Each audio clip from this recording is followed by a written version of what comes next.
నమస్కారం. Welcome to our YouTube channel అనగనగా ఓ కథ. మంచి కథలు వినడానికి మా ఛానల్ని తప్పకుండా సబ్స్క్రైబ్ చేయండి. అలాగే మీ ఫ్రెండ్స్ అండ్ ఫ్యామిలీకి షేర్ చేయండి. ఇవాల్టి మన కథ పేరు అద్దం. చాలా కాలం క్రితం ఒక కుగ్రామంలో వాంగ్ అనేవాడు ఉండేవాడు. అది ఎంత కుగ్రామం అంటే దానికి దగ్గరలో రహదారి అన్నదే లేదు. అక్కడి మనుషులు కూడా చాలా అమాయకులు. వాళ్ళందరిలోకి అమాయకుడు వాంగ్. వాంగ్కు ఒకసారి పట్టణంలో బొగ్గులకు మంచి గిరాకీ ఉందని చెప్పారు ఎవరో.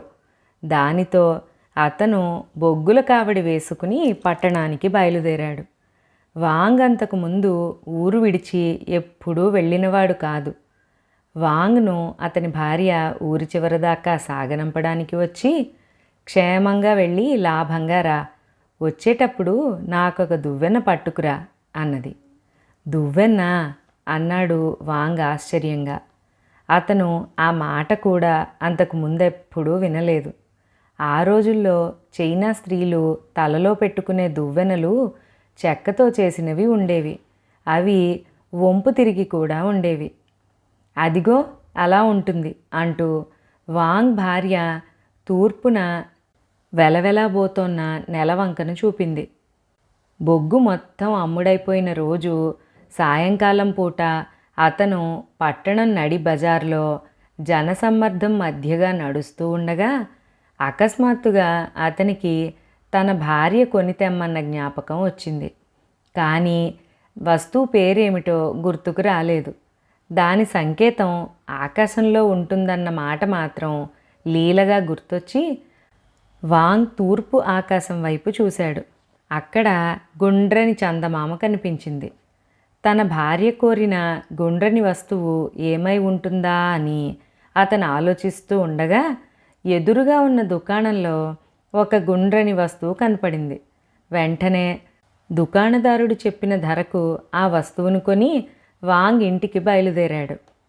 తిరుగు ప్రయాణం కూడా చాలా రోజులు పట్టింది. అయినా క్షేమంగానే ఇంటికి చేరుకుని తాను తెచ్చిన వస్తువు తన భార్యకిచ్చాడు వాంగ్. నిజానికి అది ఒక అద్దం. వాంగ్ భార్య ఆత్రంగా దానికి చుట్టి ఉన్న గుడ్డ విప్పి అద్దాన్ని పైకి తీసి దానికేసి చూసింది. అందులో ఆమెకు తన ప్రతిబింబం కనిపించింది. ఆమెకు అంతకుముందు అద్దం అంటే ఏమిటో తెలియదు. ఆ మాటకొస్తే ఆ గ్రామంలో ఎవ్వరికీ తెలియదు. అందుచేత వాంగ్ భార్య తన భర్త పట్టణం నుంచి ఇంకొక భార్యను తెచ్చుకున్నాడు అనుకుంది. ఆమె ఆ అద్దం పట్టుకుని ఆ గ్రామంలోనే ఉన్న తన పుట్టింటికి వెళ్ళి ఏడుస్తూ తన తల్లికి అద్దం ఇచ్చి, చూడు, నీ అల్లుడు పట్నం పోయి ఇంకో పెళ్ళాన్ని తెచ్చుకున్నాడు అన్నది. ఆమె తల్లి అద్దంలో తన ప్రతిబింబం చూసి, ఇంకో పెళ్ళాన్ని తెచ్చుకోదలిచిన వాడు ఇంత ముసలిదాన్ని తెచ్చుకున్నాడేమే అన్నది.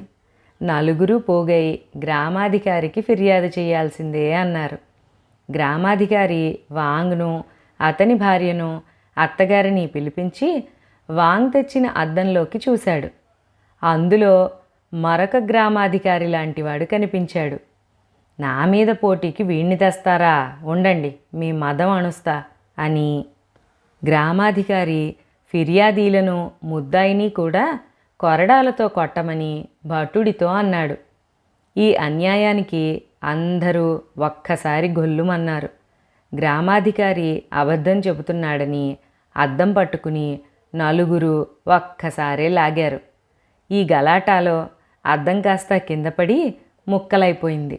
దానితో ఒక్కసారి అందరి కష్టాలు తీరిపోయాయి.